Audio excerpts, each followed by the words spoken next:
देखिए बच्चों, मैथ की ऑनलाइन क्लास में आपका स्वागत है। कक्षा 12 की क्लास में मैथ फर्स्ट में हम पढ़ रहे थे प्रश्नावली 6.5, जिसके पिछली क्लास में सवाल नंबर 21 तक हल हुए थे। आज की क्लास में 22वें सवाल से बताया जाएगा आपको। देखिए 22वां सवाल, कल के भी दोनों सवाल इंपॉर्टेंट ही थे। हमने पहले तो मैं बताया कि सवाल नंबर आपका 17 से लेकर 26 नंबर तक के सवाल में एक सवाल 8 नंबर का अक्सर आता रहता है। कहता है एक 28 सेंटीमीटर लंबे तार को 2 टुकड़ों में विभक्त किया गया है। कै सेंटीमीटर लंबा तार है? 28। इसे 2 टुकड़ों में विभक्त किया गया है। विभक्त करने का मतलब बांटा गया है। एक टुकड़े से वर्ग और दूसरे से वृत्त बनाया जाना है। एक टुकड़े से क्या बनाया जाएगा? वर्ग, और दूसरे से वृत्त बनाया जाना है। दोनों टुकड़ों की लंबाई कितनी होनी चाहिए जिससे वर्ग एवं वृत्त का सम्मिलित क्षेत्रफल न्यूनतम हो? कह रहा है दोनों टुकड़ों की लंबाई कितनी होनी चाहिए जिससे वर्ग और वृत्त का सम्मिलित क्षेत्रफल, यानी दोनों का क्षेत्रफल कैसा हो? न्यूनतम। दोनों के क्षेत्रफल को जोड़ दें तो न्यूनतम हो। सम्मिलित क्षेत्रफल का मतलब दोनों को जोड़ दें तो न्यूनतम हो। अब देखिए 28 सेंटीमीटर लंबा अगर तार का टुकड़ा है और उसे 2 टुकड़ों में विभक्त करना है, तो अगर हम एक टुकड़े की लंबाई मान लें x, तो दूसरे की क्या होगी? 28 - x। पूरी लंबाई 28 सेंटीमीटर है। एक भाग की लंबाई मान लें x, तो दूसरे क्या होगी? 28। तो एक जो है उससे क्या बनना है? वर्ग। एक टुकड़े से दूसरे टुकड़े से वृत्त। तो मान लें कि माना 28 सेंटीमीटर, माना 28 सेंटीमीटर लंबे तार के एक टुकड़े की लंबाई, एक टुकड़े की लंबाई x सेंटीमीटर है, तब दूसरे टुकड़े की लंबाई कितनी हो जाएगी? दूसरे टुकड़े की लंबाई कितनी होगी? 28 माइनस x सेंटीमीटर होगी। 28 माइनस x सेंटीमीटर होगी। देखिए एक टुकड़े से क्या बनाया जाना है?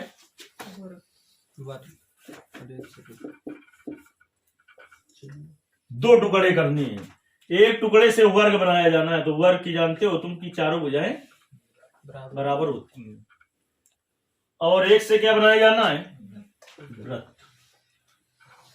और आगे सवाल में यह भी दिया था कि इन दोनों टुकड़ों की लंबाई ज्ञात करनी है जिससे वर्ग और वृत्त का सम्मिलित क्षेत्रफल कैसा हो? न्यूनतम हो।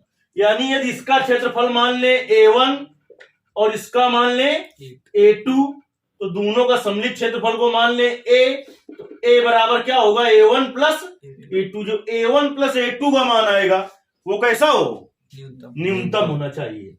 चलिए अब इसका क्षेत्रफल कैसे निकालेंगे दोनों का? ये देखिए पहला जो टुकड़ा है x का, कितने सेंटीमीटर का है? x। तो इससे देखिए ये तार बनाया गया है। ये इस पूरे तार को ऐसे किस रूप में बदला गया है? वर्ग। ये वर्ग है, वर्ग है यहाँ, और ये क्या है? वृत्त है।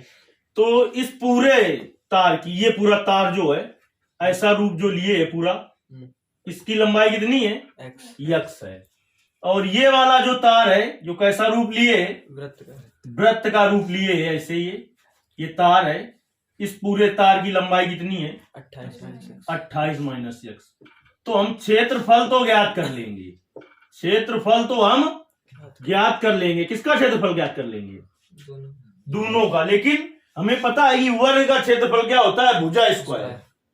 तो वर्ग की हमें भुजा नहीं पता है। वर्ग की भुजा x है क्या? नहीं। वर्ग की भुजा हमें नहीं पता है। और अंदर तो जान दो वर्ग की भुजा हमें नहीं पता है और न ही वृत्त की त्रिज्या पता है, तो इसका क्षेत्रफल कैसे ज्ञात कर पाओगे? ये पूरा क्या है इसका, ये तार पूरे में लपटा है, यानी ये इसकी परिमाप है, और ये इसका क्या है, परिमाप, यानी ये परिधि है ना। तो देखिए वृत्त का परिमाप कितना दिया है, वृत्त का परिमाप,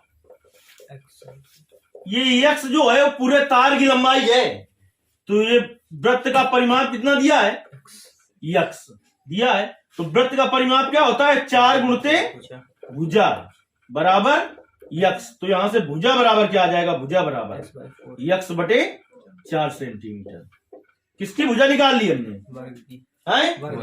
अब तो वर्ग का, सॉरी वृत्त, गलत हो गया, ये क्या है, वर्ग है बेटा, वर्ग का परिमाप क्या होता है, 4 गुणित, अभी विवाद नहीं समझ में आया, 28 सेंटीमीटर लंबा तार का टुकड़ा था, उसे 2 टुकड़ों में विभक्त करना है, एक टुकड़े से क्या बनाना है, वर्ग, और दूसरे से वृत्त, एक से वर्ग और दूसरे से वृत्त बनाना है, और इसको ऐसा बांटना है कि इसका सम्मिलित क्षेत्रफल कैसा हो, न्यूनतम, दोनों का क्षेत्रफल, तो इसके क्षेत्रफल को A1 मान लिया, इसको A2, तो सम्मिलित क्षेत्रफल क्या होगा, A1 प्लस A2 बराबर A, वो कैसा हो, न्यूनतम हो, और दोनों टुकड़ों की लंबाई भी हमें ज्ञात करनी है। तो देखिए पहला जो टुकड़ा है x का, उसको किस रूप में लपेटना है, वर्ग के रूप में। तो हमने एक वर्ग बना दिया, ये इसके चारों ओर क्या लिपटा हुआ है, तार, तो ये पूरे तार की लंबाई कितनी है, x सेंटीमीटर। इसी तरीके से ये वृत्त है, तो वृत्त में क्या लिपटा हुआ है, ये तार लिपटा हुआ है, तो पूरे तार की लंबाई कितनी है, 28 माइनस x। तो हमें क्षेत्रफल तब हम ज्ञात कर पाएंगे, वर्ग का क्षेत्रफल क्या होता है, भुजा स्क्वायर, जब हमें इसकी भुजा पता चले। वृत्त का क्षेत्रफल क्या होता है, पाई आर स्क्वायर, इसकी त्रिज्या पता चले। तो देखिए ये पूरे तार की लंबाई है, यानी ये तार की क्या है, परिमाप, परिधि है। तो वर्ग का परिमाप बराबर क्या होगा, x, क्योंकि वर्ग जो है उसका, उस तार की लंबाई कितनी है, x है।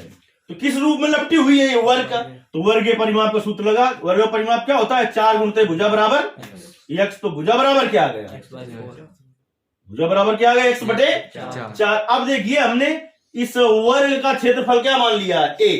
तो देखिए वर्ग का क्षेत्रफल क्या हो जाएगा, वर्ग का क्षेत्रफल, वर्ग का क्षेत्रफल को क्या माना है हमने, A1, और वर्ग का क्षेत्रफल होता क्या है, भुजा स्क्वायर। देखिए तो A1 बराबर बेटा भुजा का मान कितना है, x बटे 4 का होल स्क्वायर। तो A1 बराबर कितना आ गया, x स्क्वायर बटे 16। अब देखिए, अब वृत्त, ये वृत्त की पूरी वृत्ताकार रूप में जो तार लिपटा हुआ है, इसकी लंबाई दी है, यानी ये परिधि है। तो देखिए वृत्त की परिधि, यही तार की लंबाई है, कितनी है, 28 माइनस x। वृत्त की परिधि क्या होती है, 2 पाई r बराबर 28 माइनस x। तो r बराबर 28 माइनस x बटे 2 पाई। अब वृत्त का क्षेत्रफल क्या माना है, A2। तो वृत्त का क्षेत्रफल A2 बराबर क्या होगा, वृत्त का क्षेत्रफल क्या होता है, पाई आर स्क्वायर। तो पाई और 28 माइनस x बटे 2 पाई का होल स्क्वायर। इतने में कुछ दिक्कत क्या, पाई 28 माइनस x का होल स्क्वायर बटे 4 पाई स्क्वायर। तो इससे ये कट गया, तो क्या आ गया, 28 माइनस x का होल स्क्वायर, 28 माइनस x का होल स्क्वायर बटे 4 पाई, क्योंकि पाई स्क्वायर था तो पाई से पाई कट गया है। अब देखिए उसने कहा है सम्मिलित क्षेत्रफल न्यूनतम होगा, तो दोनों का सम्मिलित क्षेत्रफल क्या हो जाएगा, सम्मिलित क्षेत्रफल, सम्मिलित क्षेत्रफल क्या होगा, मान लें कि सम्मिलित क्षेत्रफल क्या है, a बराबर A1 प्लस A2। तो a बराबर A1 का मान x स्क्वायर बटे 16 प्लस A2 का मान 28 माइनस x का होल स्क्वायर बटे 4 पाई। अब देखिए दोनों पक्षों का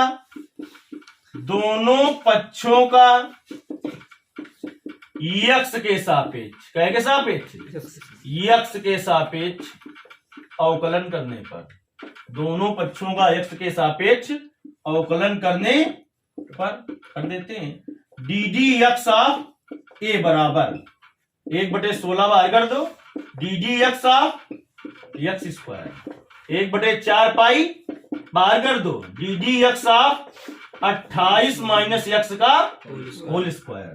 तो डी डी एक्स ऑफ ए बराबर क्या आ जाएगा 1/16 गुणते एक्स स्क्वायर का अवकलन 1/4 पाई, इसका अवकलन क्या हो जाएगा 28 माइनस एक्स का होल स्क्वायर, एक्स की पावर एन का सूत्र लगाओ एन और एक्स की पावर एन माइनस 1। अब इसका करना पड़ेगा D D x of 28 minus x का, इससे इसको काट दो, डी डी एक्स ऑफ ए बराबर क्या आ जाएगा, इससे इसको काट दो x/8 प्लस इससे इसको काट दो 1/2 पाई और 28 माइनस एक्स 28 का जीरो और माइनस एक्स का 1। तो डी डी एक्स ऑफ ए बराबर क्या आ गया x/8 माइनस 1/2 पाई और 28 माइनस एक्स। इतनी बात समझ में आ गई है कि नहीं आई? इधर का साफ कर दें जी। देखिए बहुत ही अच्छे सवाल है ये सभी।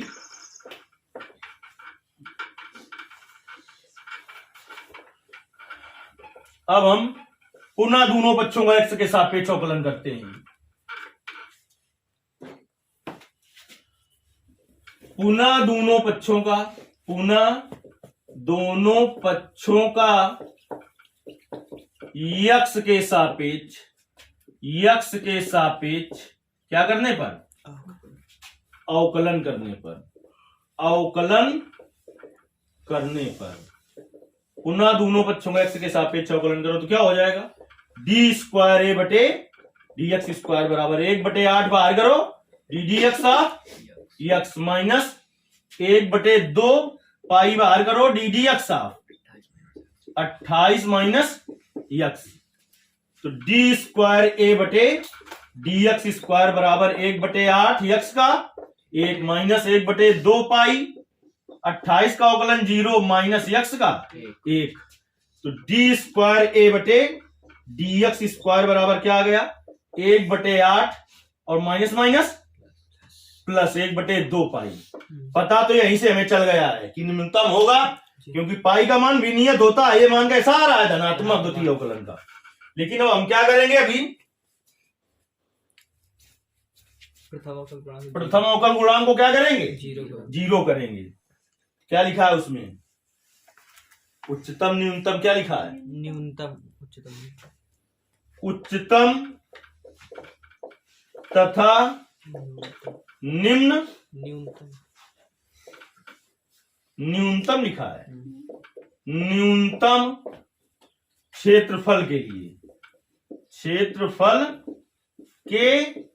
लिए क्या होगा उच्चतम एवं न्यूनतम क्षेत्रफल के लिए यक्स प्रथम अवकल गुणांक डी डी एक्स ऑफ ए बराबर 0। तो x/8 माइनस 1/2 पाई और 28 माइनस एक्स बराबर 0। तो x/8 बराबर 1/2 पाई और 28 माइनस एक्स। काट दो इसको 4 दूनी 8 तो इधर कर दो, इसको साफ कर दें जी।